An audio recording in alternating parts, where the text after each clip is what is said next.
Hello friends, good morning. कैसे हो आप सभी? आई होप आप सभी बढ़िया होगे, अपनी पढ़ाई अच्छे से कर रहे होगे। जैसा कि आज मैंने एक टॉपिक आपका उठाया है, सैंधव सभ्यता एवं संस्कृति। सिंधु सभ्यता से बहुत कुछ क्वेश्चंस आता है, ठीक है। सिंधु सभ्यता काफ़ी पुरानी सभ्यता रही है हमारी, तो इसमें से बहुत से क्वेश्चंस बनते हैं। आज हम कुछ मेन चीज़ों पर फोकस करते हैं और उसी पर बात करते हैं कि कहाँ से क्या प्राप्त हुआ, और जितने इंपॉर्टेंट क्वेश्चन बनते हैं वो सारे मैंने इसमें इंक्लूड कर दिए हैं। आप इसको मतलब नोट भी कहीं पे कर सकते हैं या फिर स्क्रीनशॉट वगैरह ले सकते हैं, तो आप ये भी कर सकते हैं, ठीक है। चलिए देखते हैं सैंधव सभ्यता और क्या संस्कृति। चलिए बात करते हैं। देखिए, सबसे पहले क्या लिखा है, परिचय। इस सभ्यता के लिए एक साधारण 3 नामों का प्रयोग किया गया है। इसका मतलब अलग अलग नाम दिए गए हैं ना इसको सिंधु सभ्यता भी कहते हैं, सिंधु घाटी की सभ्यता भी कहते हैं, हड़प्पा सभ्यता भी कहते हैं, सरस्वती सभ्यता भी कहते हैं, कांस्य युगीन सभ्यता भी कहते हैं। मतलब यहाँ पर जो है मैंने बहुत डिटेल में लिखा नहीं है, लेकिन इसको एक्चुअली में कहते बहुत कुछ हैं कि मतलब अलग अलग तरीके से इसको यहाँ पे नाम दिया गया है, क्योंकि इसके बहुत सारे नाम थे ना। सिंधु घाटी के पास में कहीं ना कहीं ये विकसित हुई, तो इसको वहाँ पे आप कह लीजिए कि सरस्वती सभ्यता भी कह सकते हैं, क्योंकि सरस्वती के पास में काफ़ी ज़्यादा साक्ष्य मिले हैं, तो सरस्वती सभ्यता भी इसे कहा जा सकता है। और उसके बाद में इसको जैसे कि कांस सबसे पहले कांसे का प्रयोग दिखाई पड़ता है, क्योंकि वहाँ पर कांसे की मूर्ति मिली थी, नर्तकी की मूर्ति मिली थी, तो वहाँ इसको कांस्य युगीन सभ्यता भी कह सकते हैं हम, ठीक है। और देखा जाए तो सरस्वती सभ्यता भी, प्रथम नगरीय सभ्यता भी इसे कह सकते हैं। क्या कह सकते हैं? प्रथम नगरीय सभ्यता। प्रथम नगरीय सभ्यता का मतलब ये है कि जो है सबसे पहली ये सभ्यता ऐसी है जिसमें नगर का नियोजन दिखाया गया कि नगर किस तरीके से व्यवस्थित होते हैं, तो इस तरीके से इसको नगर युगीन सभ्यता भी, प्रथम नगरीय सभ्यता भी कहते हैं, कांस्य युगीन सभ्यता भी कहते हैं। जैसा कि मैंने आपको बताया यहाँ पे कि यहाँ पे सबसे पहले कांसा दिखाई पड़ा था ना, कांसा। तो तांबा और टिन, जब तांबा और टिन को ज्वाइन कर देते हैं, एक में मिक्स कर देते हैं, तो तांबा और टिन को जब ज्वाइन करते हैं तब बनता है कांसा। और कांसा का प्रयोग यहाँ पे दिखाया गया, क्योंकि यहाँ पे क्या दिखाया गया था, आपकी कांसे की मूर्ति दिखाई गई थी, नर्तकी की मूर्ति दिखाई गई थी। जबकि प्रथम धातु का प्रयोग किया था, तो पूछा जाए अगर प्रथम किस धातु का प्रयोग किया था, तो तांबा का किया था। ओके, चलिए बढ़ते रहते हैं और बताते रहते हैं आपको इसके बारे में। तो सब 3 मैंने नाम बताए, इसके अलावा और नाम हमने बताए, वो भी नोट कर लीजिए। सिंधु घाटी सभ्यता कहते हैं, हड़प्पा सभ्यता कहते हैं, सरस्वती सभ्यता कहते हैं, प्रथम नगरीय सभ्यता कहते हैं, और कांस्य युगीन सभ्यता के नाम से जानते हैं। चूँकि सरस्वती नदी के पास में कम से कम 1100 इसके स्थल प्राप्त हुए थे। कितने? 1100 के आसपास स्थान प्राप्त हुए थे, स्थल प्राप्त हुए थे, ठीक है। ये लोग लोहे का प्रयोग करना नहीं जानते थे, ठीक है। ये लोग तांबा और कांसा जानते थे। चलिए बात करते हैं, देखते हैं पिगमट महोदय का कथन क्या है। पिगमट महोदय जी कहते हैं, हड़प्पा एवं मोहनजोदड़ो एक विस्तृत साम्राज्य की जुड़वा राजधानियाँ हैं। मतलब हड़प्पा और मोहनजोदड़ो दोनों को लेकर कहते हैं कि एक विस्तृत साम्राज्य की जुड़वा राजधानियाँ हैं। अगला देखिए, जॉन मार्शल क्या कहते हैं। तो जॉन मार्शल कहते हैं, सर्वप्रथम इस सभ्यता को सिंधु सभ्यता का नाम दिया। जो जॉन मार्शल हैं, इन्होंने क्या किया कि इस सभ्यता को सबसे पहले इन्होंने क्या नाम दिया? सिंधु सभ्यता नाम दिया। आगे देखते हैं कि 2300 ईसा पूर्व से लेकर 1700 ईसा पूर्व के बीच में इसका समय पीरियड मानते हैं। मतलब अगर पूछा जाए कि इसका टाइम पीरियड क्या मानते हैं, तो इसका टाइम पीरियड मानते हैं आपका कहाँ से कहाँ तक मानते हैं भाई, बताइए। तो 2350 से लेकर 1700, कभी कभी 2350 से 1750 के बीच में भी ऑप्शन आ जाता है, तो वो भी मानते हैं। चलिए ठीक है, आगे देखते हैं। आगे क्या लिखा है कि सर्वाधिक मान्य तिथि। तो देखिए, रेडियो कार्बन के हिसाब से कार्बन 14 पद्धति द्वारा निर्धारित किया गया। कार्बन 14 की पद्धति है उसके द्वारा देखा गया था, तो उसके हिसाब से माना जाता है 2300 ईसा पूर्वी से लेके 1900 ईसा पूर्व के बीच में इसको माना जाता है। आगे देखिए, इस सभ्यता के विकास की पराकाष्ठा का समय। तो इस सभ्यता के जो विकास की पराकाष्ठा का समय यही माना जाता है, ठीक। कितना? 2300 से लेके 1900 ईसा पूर्व। सैंधो सभ्यता मेसोपोटामिया तथा मिस्र की सभ्यताओं के समकालीन थी। अगर पूछा जाए कि जब सैंधो सभ्यता चल रही थी, तो उस समय कौन कौन सी सभ्यताएं विकसित हो रही थी, तो उस समय आपकी सैंधो सभ्यता जब विकसित हो रही थी, तो मेसोपोटामिया की सभ्यता तथा मिस्र की सभ्यताएं भी विकसित हो रही थी। चलिए बढ़ते हैं नेक्स्ट स्लाइड की ओर अपनी हम। देखिए, अगला क्वेश्चन क्या है, सैंधो सभ्यता का विस्तार देख लीजिए कहाँ से कहाँ तक है। तो पाकिस्तान में भी, आप सबसे पहले यहाँ पे हम भारत का देख लेते हैं। सबसे पहले हम कहाँ देखते हैं? भारत का देखते हैं। तो देखिए, भारत में कहाँ कहाँ है? पंजाब में है, गुजरात में है, राजस्थान में है, हरियाणा में है, उत्तर प्रदेश में है, जम्मू कश्मीर में है, और पश्चिमी महाराष्ट्र में है। सबसे ऊपर अगर ऐसा करके देखते हैं, ऐसा करके देखें, तो सबसे ऊपर आपका जम्मू कश्मीर में है। इधर आपका कहाँ पे है? महाराष्ट्र में दैमाबाद तक है। देखिए, यहाँ पे बताया गया है। चलो हम इसको इरेज करके यहाँ से बता रहे हैं। देखिए, बताया गया है। देखो, इसकी अगर आकृति पूछी जाए कि सैंधो सभ्यता का जो विस्तार हुआ है, इसकी आकृति कैसी है, तो इसकी आकृति त्रिभुजाकार है। कैसी है? इस तरीके से त्रिभुजाकार है। ओके, त्रिभुजाकार याद रखिएगा। सैंधो सभ्यता की आकृति कैसी है? तो त्रिभुजाकार है। अगला देखिए, उत्तर में सबसे उत्तरी भाग इसका कौन सा है, तो मांडा आता है, जो कि जम्मू और कश्मीर में पड़ता है। ठीक है, जम्मू और कश्मीर में पड़ता है क्या, मांडा उत्तरी, ठीक, जो कि चिनाब नदी के पास है। कहाँ है, चिनाब नदी के पास, याद रखिएगा किसके पास है, चिनाब नदी के पास में है। चलिए नेक्स्ट देखते हैं अगला, पूरब साइड में आलमगीरपुर, पूरब साइड में कौन सा है, आलमगीरपुर, जो कि कहाँ है, उत्तर प्रदेश में। ये जो आपका ये है, ये कहाँ है, ये उत्तर प्रदेश में है, और किस नदी के किनारे है, हिंडन नदी के किनारे है। ठीक है, तो पूर्व में याद रखिएगा कौन सी है, हिंडन नदी, हिंडन नदी के पास में इसका विस्तार था। आगे देख लीजिए, आगे देखिए, पश्चिमी में देख लीजिए सुदका गैंडोर, सुदका गैंडोर करके याद रखिएगा कि पश्चिमी में कितना है, सुदका गैंडोर, ये देखिए यहाँ पे लिखा है। तो पश्चिम साइड तो ये पाकिस्तान के बॉर्डर के पास में है। ठीक है, सुदका गैंडोर, और किस नदी के पास में, दाश्त नदी, याद रखिएगा दाश्त नदी, बलूचिस्तान का क्षेत्र भी यहीं पे है, बलूचिस्तान में है। पंजाब देखो यहाँ पे लिखा हुआ है, पाकिस्तान यानी कि सिंध, पंजाब और बलूचिस्तान इधर साइड में पाकिस्तान में फैला हुआ है।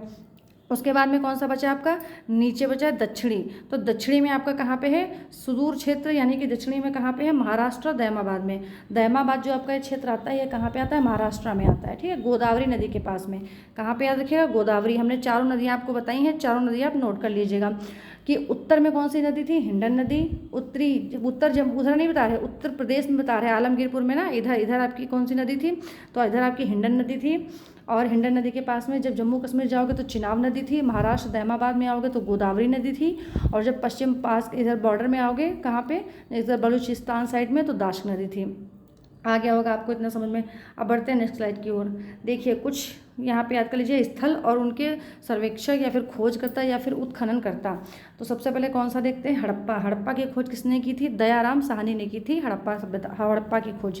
अगर पूछा जाता है कि हड़प्पा की खोज कितने की थी, नाम आपको दे दिए जाएंगे 4-5, तो उसमें से दयाराम साहनी आपका राइट आंसर हो जाएगा। अगला है मोहनजोदड़ो। तो मोहनजोदड़ो की खोज किसने की थी, तो राखालदास बनर्जी ने की थी। चनहुदड़ो की थी NG मजूमदार। किसने की थी, NG मजूमदार, याद रखिएगा। ओके, नेक्स्ट बढ़ते हैं। लोथल की किसने की थी, SR राव। लोथल की किसने की थी, SR राव।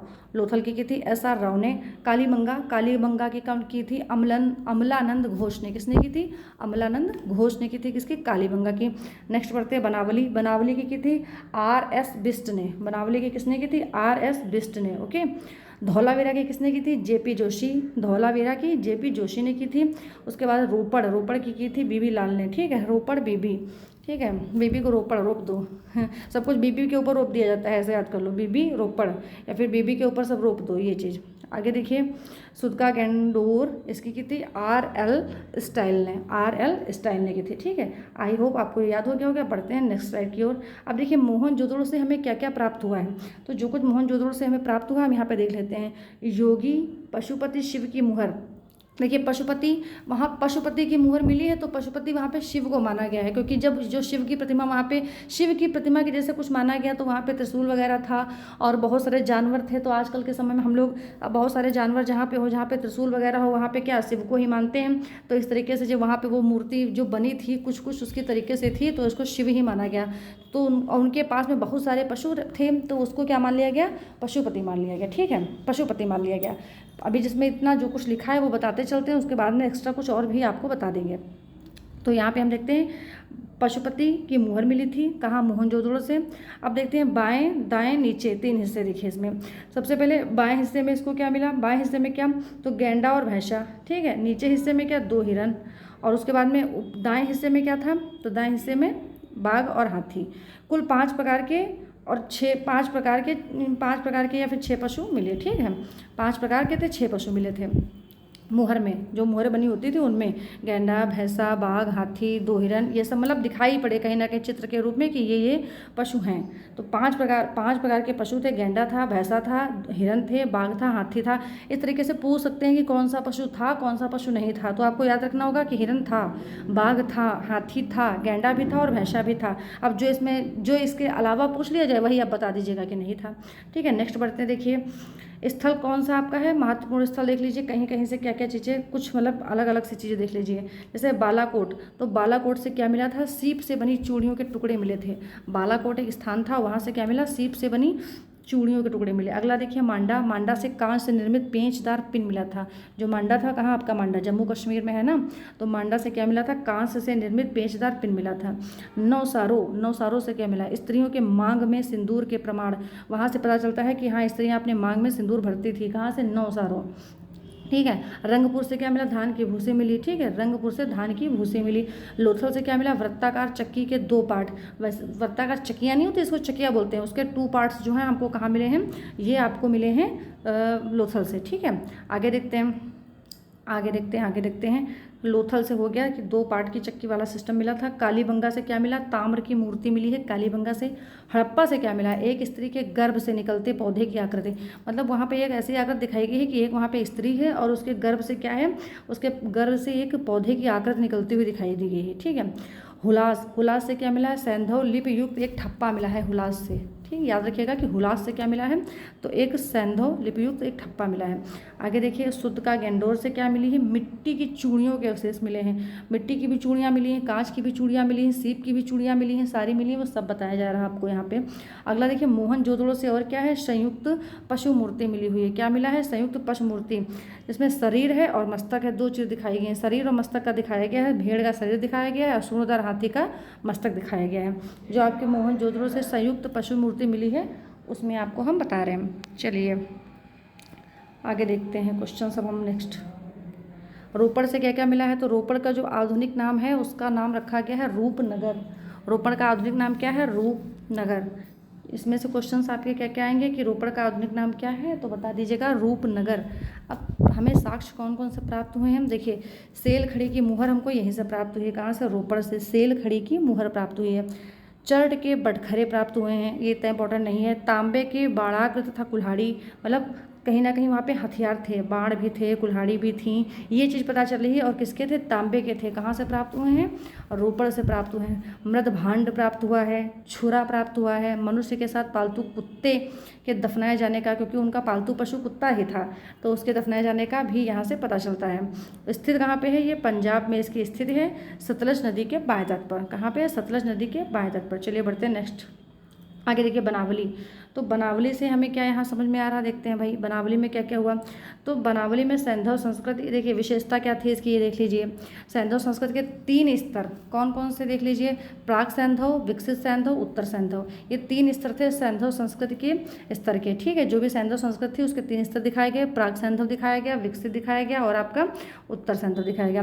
नगर को तारांकित भागों में विभाजित करती सड़कें, वहाँ पर जो नगरीय व्यवस्था थी वो बहुत अच्छी थी, मतलब इस तरीके से समकोण पर नगरों का काटना, सड़कें एक दूसरे को समकोण पर काटती थी, दरवाजा एक तरफ, सारे जो मकान थे वो उनका जो मुंह था वो सब एक साइड में खुलता था, मतलब इतनी अच्छी नगरीय व्यवस्था थी कि ऐसी व्यवस्था बनाने में आज भी लोग नहीं बना पा रहे हैं। जितनी अच्छी वो व्यवस्था थी उतनी अच्छी व्यवस्था अगर आज कहा जाए तो लोग नहीं बना पा रहे हैं, कितना भी कोशिश करें। लेकिन वो एक बहुत बड़ी सिंधु सभ्यता, एक बहुत बड़ी बहुत विस्तृत सभ्यता थी।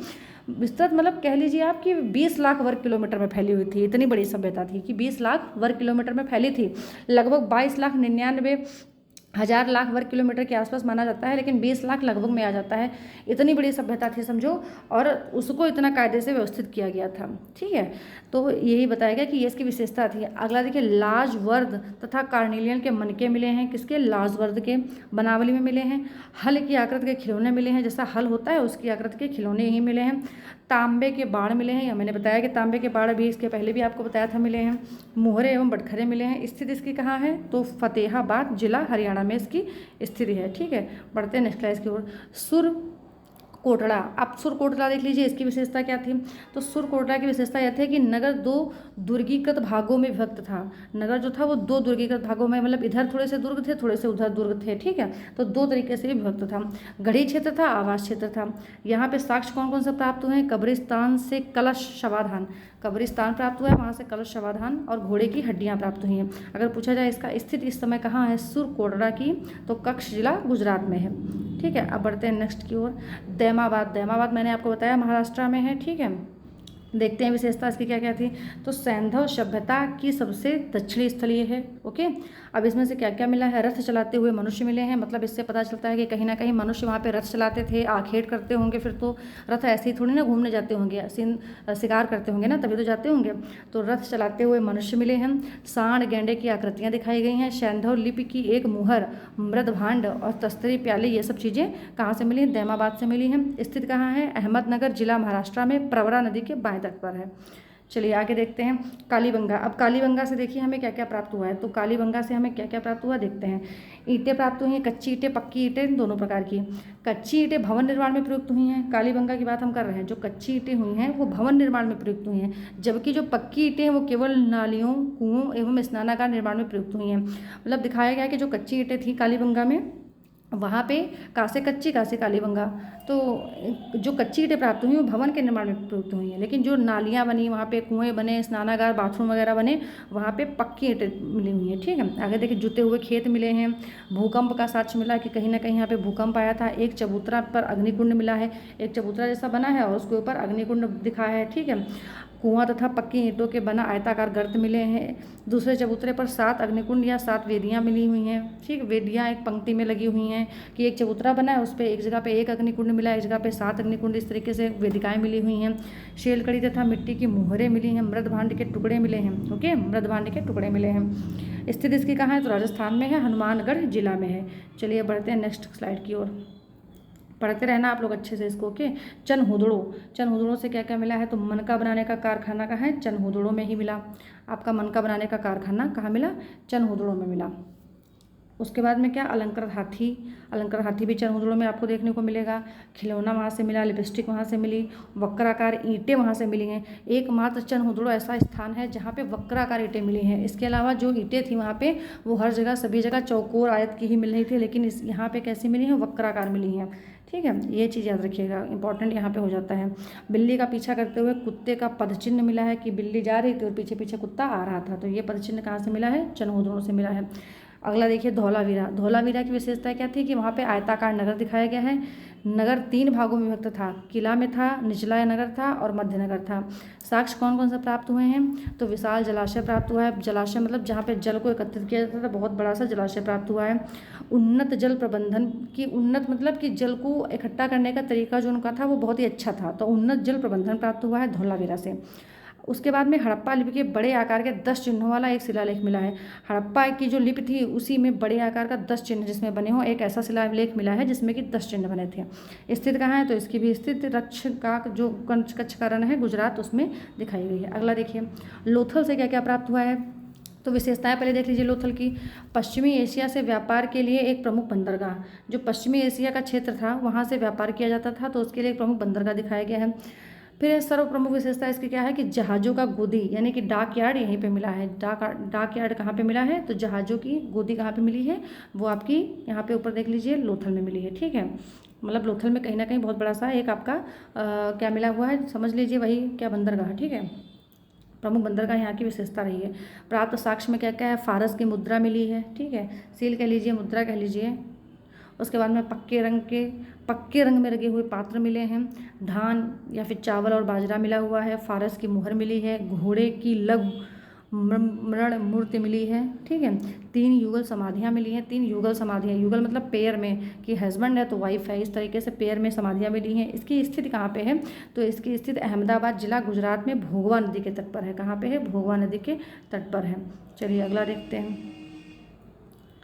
अगला क्या है, हड़प्पा। हड़प्पा से क्या क्या प्राप्त हुआ है, तो शंख का बना बैल प्राप्त हुआ है। उर्वरा की देवी का चित्र प्राप्त हुआ है। धरती माता यानी कि मात्र सत्तात्मक वहाँ की व्यवस्था थी, तो वहाँ पे सब लोग माता मानते थे और जो भी माता की मूर्ति दिखाई गई उसको धरती माँ का रूप दिया गया है। ईंटों के वृत्ताकार चबूतरे। समाधि R37 कब्रिस्तान समाधि एक पाई गई, उस पर लिखा था R37 कब्रिस्तान में पाई गई है। गेहूँ तथा जौ के दानों के अवशेष प्राप्त हुए हैं। पीतल का बना इक्का प्राप्त हुआ है। बर्तन पर बने मछुआरों के चित्र प्राप्त हुए हैं, सब हड़प्पा से प्राप्त हुआ है। और 2 टीलों के साक्ष्य प्राप्त हुए हैं, एक नगर पूर्वी टीला, पश्चिमी टीला। जो पूर्वी टीला था वो नगर टीला था और जो पश्चिमी टीला था वो दुर्ग टीला था।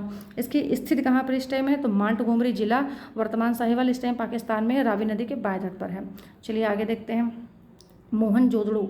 अब मोहनजोदड़ो का थोड़ा सा ये देख लीजिए क्या मोहनजोदड़ो के बारे में, कि मोहनजोदड़ो जो है सिंधी भाषा में शाब्दिक अर्थ क्या है। मोहनजोदड़ो का सिंधी अगर शब्द देखा जाए तो कहा जाता है मृतकों का टीला। सिंधी भाषा में शाब्दिक अर्थ होता है इसका मृतकों का टीला, ठीक है। तो यहाँ से क्या क्या मिला है, वृहद स्नानागार मिला है, सर्वाधिक उल्लेखनीय स्मारक यहाँ पे दिखाई गई, और तत्कालीन विश्व का एक आश्चर्यजनक निर्माण इसको माना जाता है। मतलब माना जाता है कि उस समय जो विश्व का यह एक आश्चर्यजनक नमूना या फिर निर्माण है, क्योंकि इतना अच्छा आज तक अभी नहीं बन पाया है। जॉन मार्शल का कथन, ये सब जॉन मार्शल का ही कथन है, ठीक है। अगला देखिए, अभिलेख युक्त सर्वाधिक मोहरें यहाँ से मिली हैं। विशाल अन्नागार मिला है। अन्नागार का मतलब जहाँ पे अन्न का भंडारण करते थे ये लोग। नृत्य नास नारी मिली है। कांस्य की मूर्ति मिली है, मतलब एक नृतिका की मूर्ति मिली है जो कि कांस्य की मूर्ति है। पुजारी योगी की एक मूर्ति मिली है, मुद्रा पर अंकित पशुपतिनाथ शिव जी की मूर्ति एक मिली है, मतलब मुद्रा मिली है तो उस पर कहीं ना कहीं पशुपतिनाथ शिव की मूर्ति अंकित है। सीपी की बनी हुई पटरी मिली है, घोड़े के दांत मिले हैं, गीली मिट्टी पर कपड़ा मिला है, सूती कपड़ा मिला है, और हाथी का कपाल खंड मिला है। कहाँ से ये सब मिला है, सब मोहनजोदड़ो से मिला है। चलिए आगे देखते हैं, सैंधव सभ्यता। विशिष्ट तथ्य देख लेते हैं। क्या है, सूक्ष्म दृष्टि में लोहे का ज्ञान का अभाव। इन लोगों को जो है लोहे के ज्ञान का अभाव था, मतलब इनको लोहे का ज्ञान नहीं था, लोहे के ज्ञान का अभाव था। स्वर्ण चांदी तांबा एवं कांसे की जानकारी इन लोगों को थी। तो अगर पूछा जाएगा तो बस इतना पूछा जाएगा, ये लोग किस धातु को नहीं जानते थे, तो आप बता सकते हैं कि ये लोग लोहे के ज्ञान को नहीं जानते थे, बाकी सोना चांदी तांबा कांसे इस सब का इनको ज्ञान था। हाथी से चलित चाकू का प्रयोग किया गया था। मूर्ति पूजा का प्रचलन था, ठीक है, लेकिन मंदिर नहीं पाए गए हैं, मंदिरों का कहीं पे पता नहीं चलता है। मूर्ति पूजा का प्रचलन था। शेर के अवशेष का अभाव, यहाँ पे शेर के कोई अवशेष नहीं पाए गए हैं। घोड़े के अवशेष प्राप्त परंतु चित्र का अभाव। घोड़े के अवशेष तो पाए गए हैं लेकिन कहीं पे चित्र नहीं पाया गया है, ठीक है, ये एक दिक्कत है। चलिए आगे देखते हैं, परीक्षा की दृष्टि से क्या इंपॉर्टेंट है। कपास की खेती का आरंभ सर्वप्रथम सैंधव सभ्यता के निवासियों ने किया, क्योंकि सूती कपड़ा इन्हों से दिखाई पड़ता है, तो ये पता चलता है जो कपास की खेती का आरंभ है वो सर्वप्रथम किसने किया था, सैंधव सभ्यता के लोगों ने किया था। सैंधव सभ्यता में क्रय विक्रय वस्तु विनिमय द्वारा किया जाता था, क्योंकि सिक्कों का प्रचलन नहीं था, मतलब वस्तुओं को ही लिया जाता था, उसके बदले में वस्तु ही दी जाती थी, क्योंकि वहाँ पर सिक्कों का प्रचलन नहीं था। सैंधव सभ्यता के बाँट मुख्यतः घनाकार थे। अगर पूछा जाए उनके बाँट किस तरीके से थे, किस तरीके से वो तौल करते थे, तो उनके जो बाँट थे वो मुख्यतः घनाकार थे। मेलुआ की पहचान, इसको मेलुआ सभ्यता भी कहते हैं। मेलुआ की पहचान सिंध क्षेत्र से की गई थी। धातु मूर्तियाँ लुप्त मोम या मधुशिष्ट विधि से बनाई जाती थी। सर्वाधिक मृण मूर्तियाँ पशु पक्षियों से प्राप्त हुई। मृण मूर्तियाँ मतलब मरी हुई कहीं ना कहीं मूर्तियाँ, वो किसकी प्राप्त हुई हैं, पशु और पक्षियों की ही प्राप्त हुई हैं। सर्वाधिक मोहरें सेल खड़ी की बनी हुई हैं। सिंधु सभ्यता की मोहरों पर सर्वाधिक अंकन एक श्रृंगी बैल का तथा उसके बाद कुबड़ वाले बैल का है, क्योंकि वो कुबड़ वाला जो बैल था उसको एक पवित्र मानते थे, उसी को पवित्र मानते थे, ठीक है। आगे देखिए, इस काल के प्रमुख खेल क्या था, पासा था। कौन सा खेल प्रमुख था इसका, पासा था। तो अब कहीं ना कहीं आप लोगों को समझ में आया होगा कि इसमें इंपॉर्टेंट क्या क्या रहा है। जो कुछ इसमें इंपॉर्टेंट है बताया। अगर पूछा जाए सबसे पहले फर्स्ट नंबर पे इसकी खोज किसने की थी, तो चार्ल्स मैसन ने 1826 में की थी। चार्ल्स मैसन ने 1826 में इसकी खोज, मतलब देखा, ढूंढा, मिली है कि ईटा मिली थी, लेकिन उन्होंने ध्यान नहीं दिया, उसके बाद में छोड़ दिया, का हटाओ। फिर सेकंड टाइम में 1853 की बात आती है। 1853 में भी क्या हुआ था, सर अलेक्जेंडर कनिंघम के नेतृत्व में कराची से लाहौर के मध्य में जब एक रेलवे लाइन का विकास किया जा रहा था, तो उस समय जो ब्रंटन बंधु थे उनके द्वारा भी ईंट प्राप्त करी गई थी, लेकिन उन्होंने भी इस पर ध्यान नहीं दिया गया। उसके बाद 1921 आया और भारतीय पुरातात्विक एवं सर्वेक्षण विभाग के निर्देश पर दयाराम साहनी की अध्यक्षता में हड़प्पा नामक स्थल की खोज हुई, क्योंकि उन्होंने जब उनको ईंट मिली तो उन्होंने कहीं ना कहीं उस पर बहुत ज़्यादा ध्यान दिया और स्टार्ट करवा दिया, काम की शुरू करो, ठीक है। तो उस समय जॉन मार्शल अध्यक्ष थे और 1500 स्थान खोजे गए थे, ठीक है, जिनमें से क्या हुआ, 1000 के आसपास भारत में है और 500 के आसपास कहाँ थे, पाकिस्तान में थे। तो कहीं ना कहीं मैंने बहुत सी चीज़ों को इसमें आपको बताया है, कुछ तो अब नहीं रह गया है, ठीक है। और अगर कुछ बचता है या कुछ भी होता है तो आप लोग मुझे बताइएगा कमेंट करके, कोई भी क्वेश्चन रहता है मैं आपको बता दूँगी, ठीक। तो आपको अच्छी लगी वीडियो तो उसको शेयर करिए, सब्सक्राइब करिए और लाइक करिए। एक फास्ट रिवीजन है जिनका कहीं ना कहीं सिंधु सभ्यता तैयार है, तो वो कहीं ना कहीं उनका अगर कोई एग्जाम लगा तो बहुत जल्दी फास्ट में इसको अच्छे से देख सकते हैं, ठीक है। ओके, ठीक है, सभी लोग वीडियो देखते रहिए, शेयर करिए, लाइक करिए। Thank you so much.